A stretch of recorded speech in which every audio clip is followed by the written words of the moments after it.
Welcome back to the deep dive. Today we are taking on a figure who really represents this massive paradox in modern history. For a solid decade, he was arguably the most visible diplomat on the entire planet. He was called the secular pope. I remember that. Yeah, a man who had this quiet, almost, mystical rock star aura that you never see in international bureaucracy. It's a fascinating study in leadership, isn't it? Okay.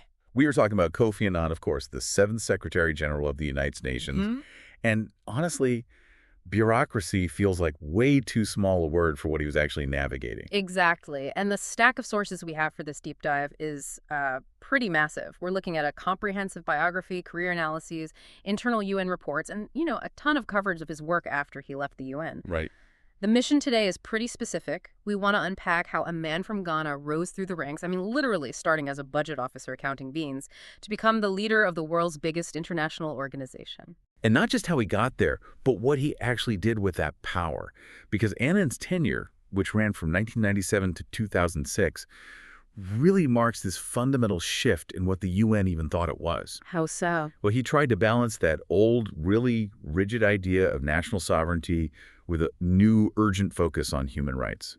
He wanted to make the UN about people, not just about states. But we have to be real here. It wasn't all peace prizes and gala dinners. We've got to talk about the triumphs, for sure, but also the really, really dark moments. We're talking about Rwanda. Absolutely. Rwanda, the Iraq War, and the scandals that hit very, very close to home for him personally. It's an incredibly complex legacy. He won the Nobel Peace Prize, yet he also presided over some of the UN's most criticized failures. Yeah. It's a story of high idealism just colliding with the hard grit of reality. So let's dive in. I want to start right at the beginning because I found the details about his name and his background just incredibly cool. And it almost feels like he was destined for this specific role from day one. It does have that feeling. Yeah. So let's look at the name Kofi Annan. In the Akan naming tradition of Ghana, that's not just a random selection of names parents liked, is it? No, not at all. It's actually a roadmap. It tells you exactly when and into what circumstances he was born. In the Akan culture, your first name often corresponds to the day of the week you were born. Okay. So Kofi means he was born on a Friday. Which is just a great conversation starter. Hi, I'm Friday. Essentially, yes. He grounds you in time. And his middle name, which he shared with his sister, was Ata. That means twin. He had a twin sister. He did. Her name was Ifua Ata. And in Ghanaian culture, twins are often seen as very special, almost spiritual. And then Annan indicates that he was the fourth-born child. So his name is literally a map of his birth order, his family structure, and the day he arrived. Exactly. The whole story's right there. And he had a little joke about his last name, too, didn't he? For the English speakers who might have struggled with the pronunciation. He did. He liked to point out that Annan rhymes with cannon. Huh. A bit of dark irony there, given his life's work was mostly about silencing cannons. A little bit, yeah. But it showed he had that wit. That ability to bridge cultures with just a small joke. Right. But he wasn't just a regular kid from Kumasi. He came from some serious lineage. He did. This wasn't a rags-to-riches story in the traditional sense.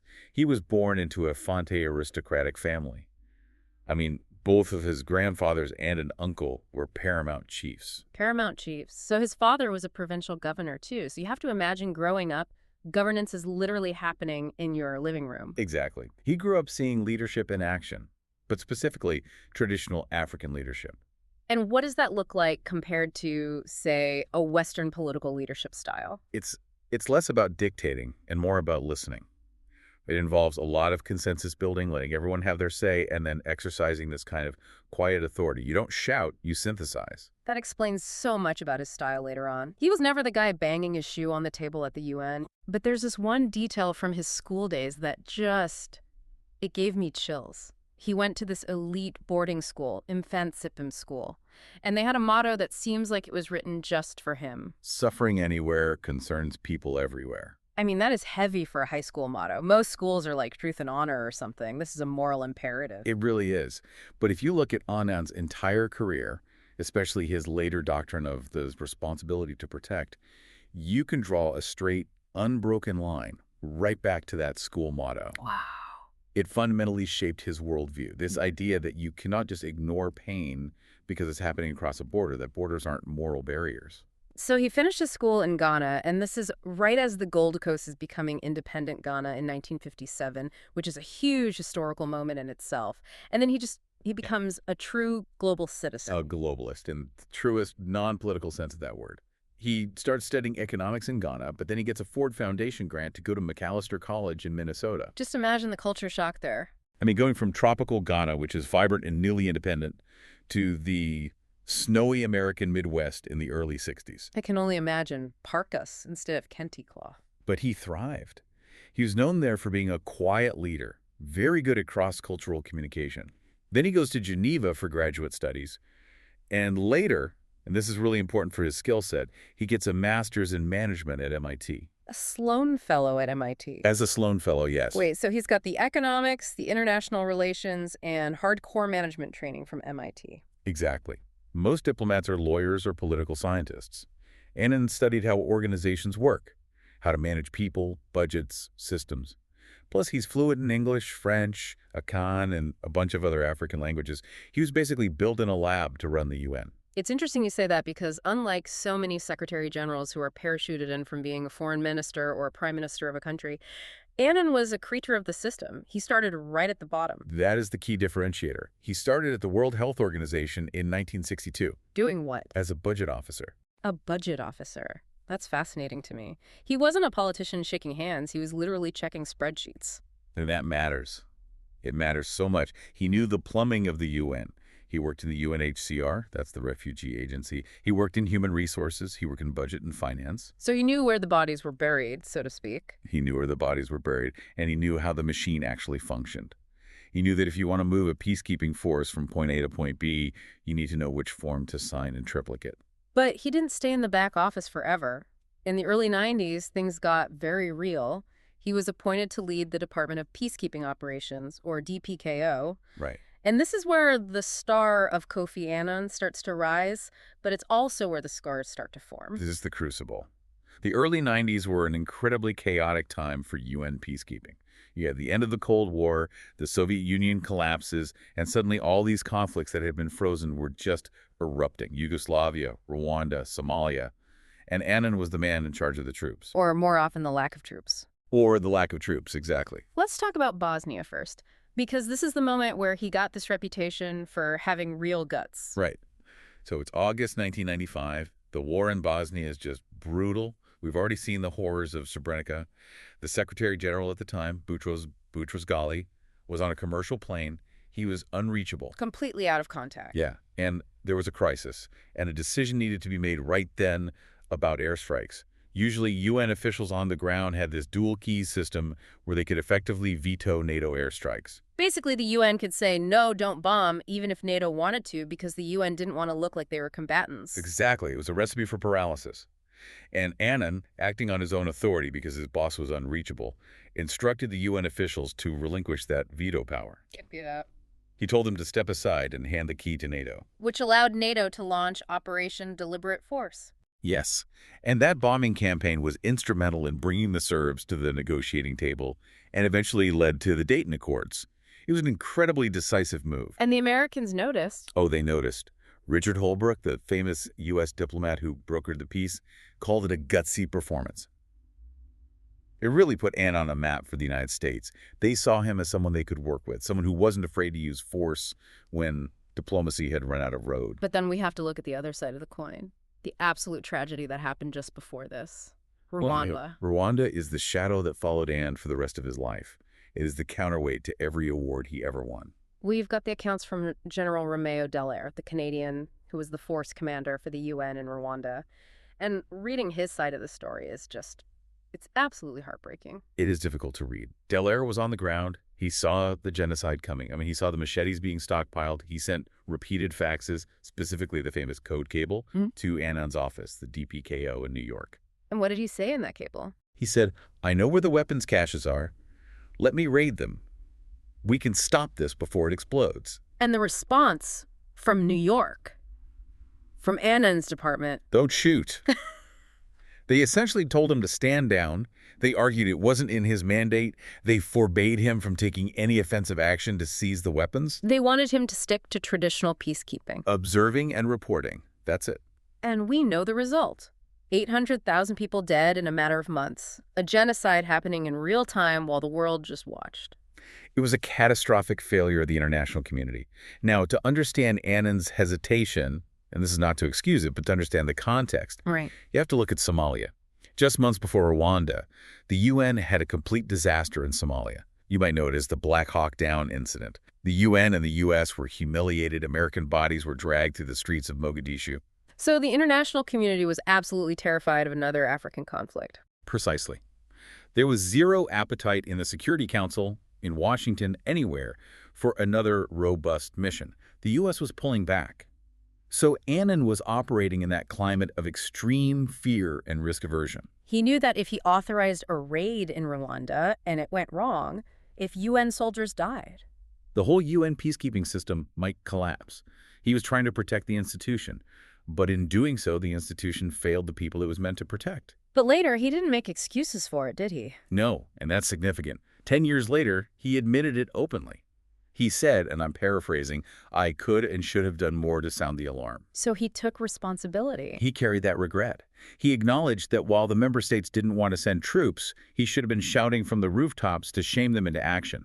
He realized that sometimes the quiet bureaucrat needs to become the loud activist. So you had this incredible duality, the man who acted so decisively in Bosnia and the man who hesitated in Rwanda. And yet, despite that failure, in 1996, he becomes the top candidate for Secretary General. Well, candidate is putting it very politely. It was more like a diplomatic brawl. The U.S., under the Clinton administration, had decided they were done with Boutros Ghali. I just didn't like him. They found him too independent, too prickly. So they vetoed his second term, which is the only time a sitting Secretary General has been denied a second term. Wow. That is harsh. Talk about being fired publicly. It was brutal power politics. And the U.S. wanted someone new, and they wanted Annan. They remembered his gutsy performance in Bosnia, but France hated the idea. Why? Just because the U.S. liked him? That was a big part of it, sure. Great power rivalry. But also, Annan was seen as too Americanized. He spoke English better than French, which, believe me, matters in diplomacy. France vetoed Annan 4 separate times in the Security Council straw polls. 4 times? That's a lot of no. It is. But eventually, the diplomatic pressure mounted. France finally abstained, and Annan won. And he became the first Secretary General elected from the UN staff itself. He wasn't an outsider. So to the thousands of UN employees, he was one of us. He was one of them, which gave him a huge amount of internal credibility from day one. So in 1997, he takes the reins, and he doesn't just sit there. He starts shaking things up immediately. He had to. The UN was seen as bloated, inefficient, and on the verge of total irrelevance. The U.S. Congress was withholding its dues. Annan launched major reforms to cut costs and streamline the bureaucracy. But what's really interesting is how he reached outside the UN bubble. You're talking about the Global Compact. The Global Compact, launched in 2000, this was brilliant.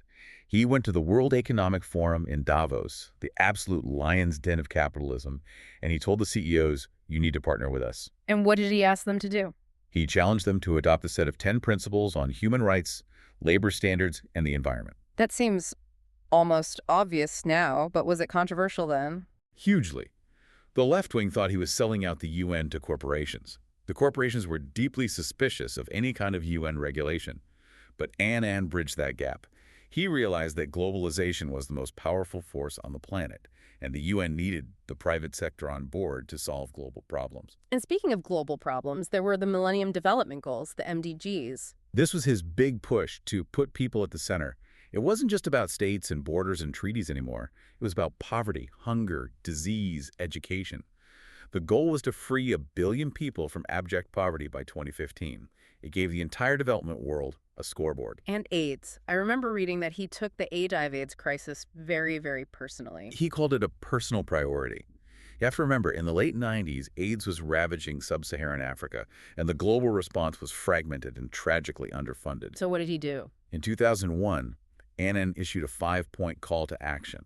He pushed relentlessly for the creation of the Global Fund to fight AIDS, tuberculosis, and malaria. He used the bully pulpit of his office. He did. He shamed the world into coughing up the money.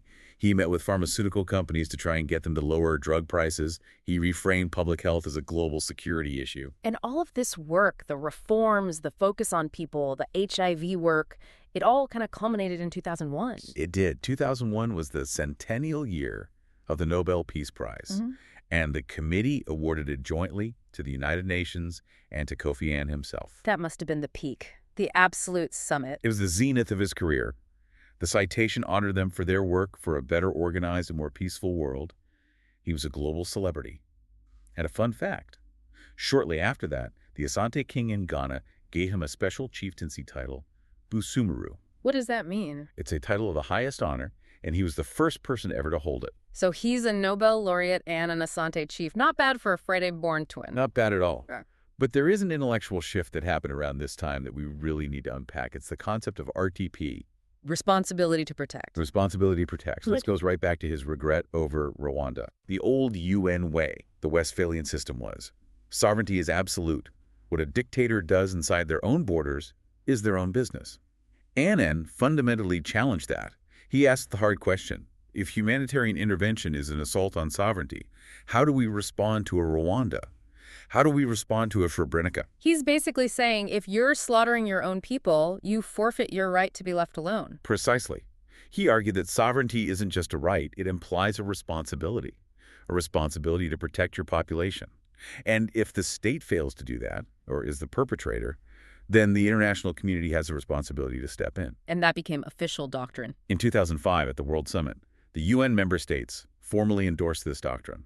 It was a massive, seismic shift in international law, driven largely by Annan's moral leadership. So he's riding high. Nobel Prize, a new doctrine changing international law, beloved by the public. But then 2003 happens. The Iraq War. And everything changes. This is where the friction begins.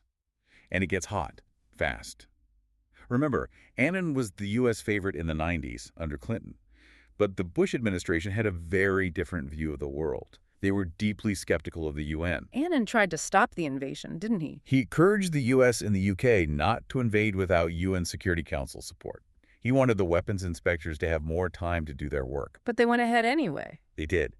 And then, in September 2004, Annan dropped an absolute bombshell in a BBC interview. I have the quote here. He was asked very directly about the legal authority for the invasion, and he said, from our point of view and from the charter point of view, it was illegal. He used the I word, illegal. That infuriated the Bush administration. I mean, absolutely infuriated them. It cooled relations immediately. It takes courage to say that. Immense courage.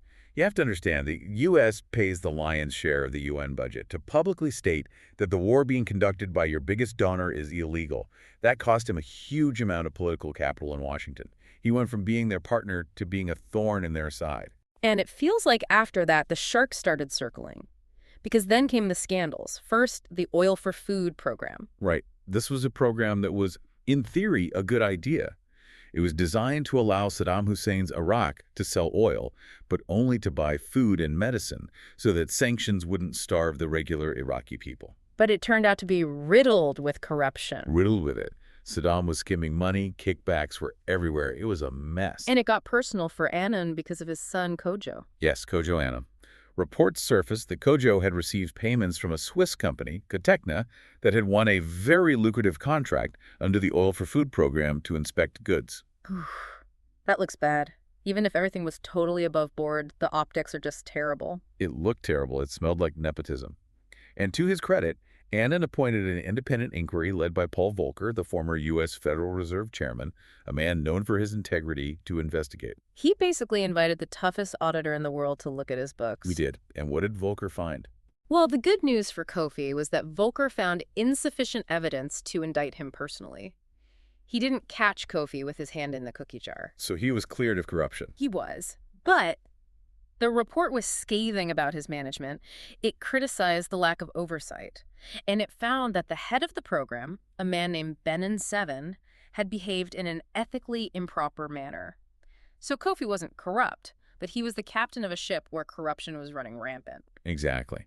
And Volcker pointed out that Annan should have been more curious about what his son was doing professionally. It badly damaged his moral authority right when he needed it most. And then, just to pile on, there was the Ruud Lubbers investigation. Ruud Lubbers was the High Commissioner for Refugees, a very senior official, a former Prime Minister of the Netherlands.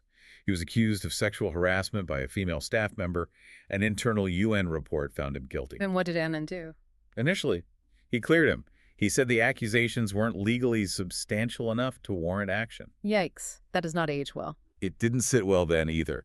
There's a massive outcry from the staff and the media. Eventually, Lubbers resigned to take the heat off Annan, but the damage was done. It looked like the old boys club protecting their own. It did. It made Annan, the great reformer, look like he was part of the problem. So his second term is ending in 2006, and things are incredibly tense with the U.S. And then there's this incident with his deputy, Mark Malloch Brown. This is the stealth diplomacy speech. This is a key moment to understand just how bad the U.S.-UN relationship had become.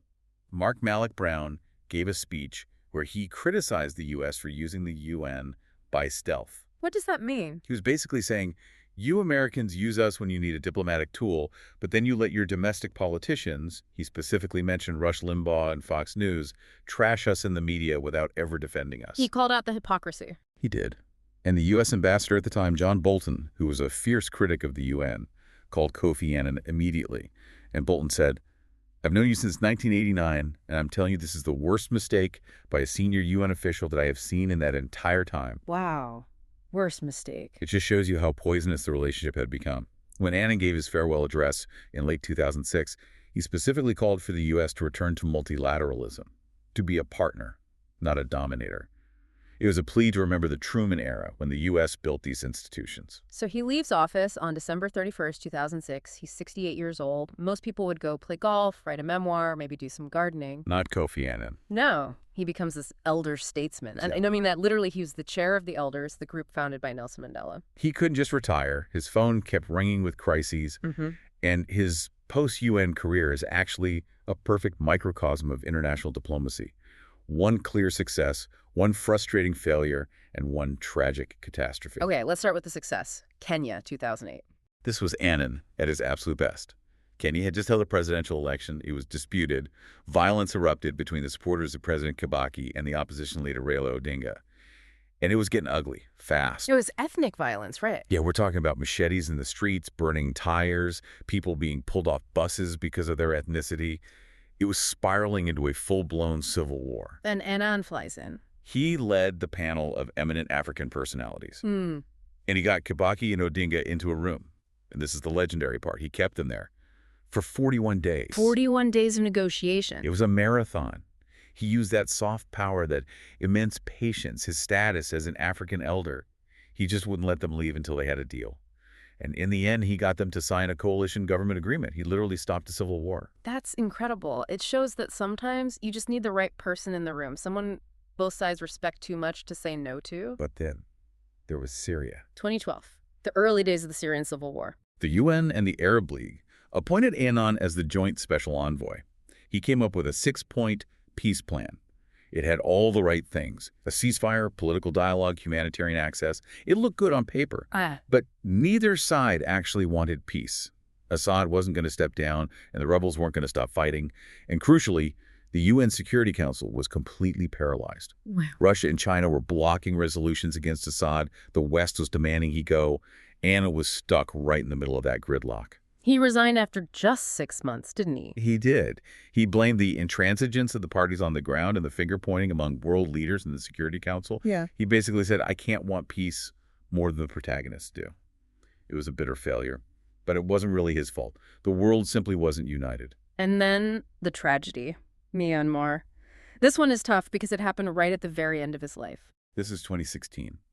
Aung San Suu Kyi, the leader of Myanmar at the time, asked Annan to lead a commission on the Rakhine State. That's the region where the Rohingya Muslim minority lives. And there was intense sectarian violence and discrimination against them. The commission was actually called the Annan Commission. It was. And Annan did the work. He went there, he studied the situation, he engaged with all the communities. He released his final report in August 2017, and it recommended giving the Rohingya citizenship rights, freedom of movement, basic human rights. And what happened when the report came out? It was a nightmare. The very week the report was released, violence exploded. Rohingya militants attacked some police posts, and the Myanmar military responded with a brutal, scorched earth crackdown that the UN itself later called a textbook example of ethnic cleansing. So right as he's offering the solution, the genocide begins. It must have been utterly devastating for him. His recommendations were basically torched along with the Rohingya villages. He was genuinely trying to find a path to peace, and it just blew up in the most horrific way. He died a year later, in August 2018. That is such a heavy note to end his career on. But I want to touch on his personal life just briefly before we wrap up. We mentioned his twin sister, but he had a family of his own. Yes. His first marriage was to Titi Alakija, a Nigerian aristocrat. They had 2 children, Nama and Kojo, the son we mentioned in the oil for food scandal. They divorced in the 80s. And then he remarried. Later, he married Nan Lagergren. She's a Swedish lawyer. And she has an incredible family connection too, right? She's the niece of Raoul Wallenberg, the famous Swedish diplomat who saved thousands of Jews in Budapest during the Holocaust. Wow. So, in a way, they were a power couple of humanitarian history. They really were. When Annan died in 2018, he was in Switzerland, but he went back home to Ghana for his burial. He did. He died at age 80. His body was flown back to Accra. There was a full state funeral. And the detail that really stands out to me is the coffin. It was draped in the blue UN flag. That just feels right. It was fitting. For better or for worse, his life was completely synonymous with that blue flag.